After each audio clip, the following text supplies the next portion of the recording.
Here we are at the ice edge contact on the Pineo Ridge Delta on the north side of it.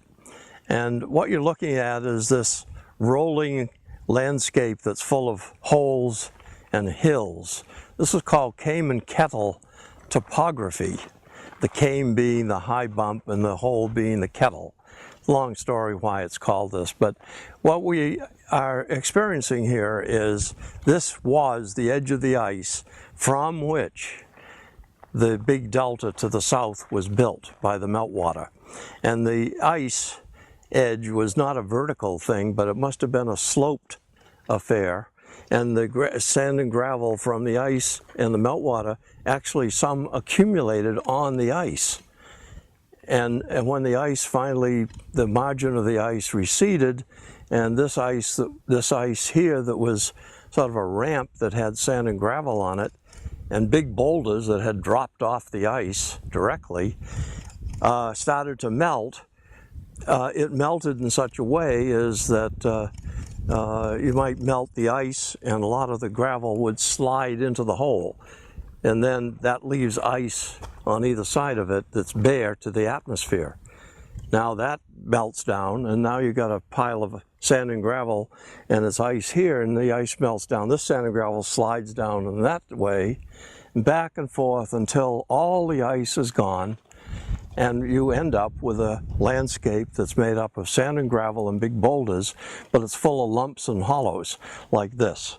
This was a low area, the gravel was thin, that's a place where the gravel was thicker, and you get this very strange ice contact induced topography called Kame and Kettle. So this is an indication, you see, of the presence of ice underneath this. And as you go in that direction, you get away from it because you're getting away from the edge of the ice, and you don't see this as you come across the delta top from the outer edge to this location. So that's what we're at. If you go to the north here, it just simply drops off. All this drops off, and you have a big swamp out there that is locally called the Great Heath, H-E-A-T-H, not Heath, but Heath, local use, and there's a big area that's all protected environmentally. That's where the ice was, and the ice stood here for a long period of time.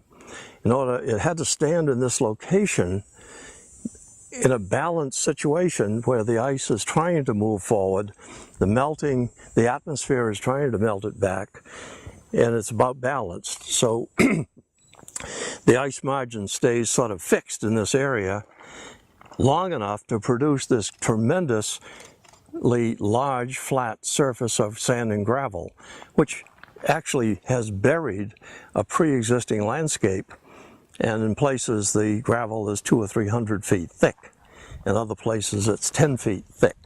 But there's cubic miles of gravel out here that came out of the ice, and that took time to do.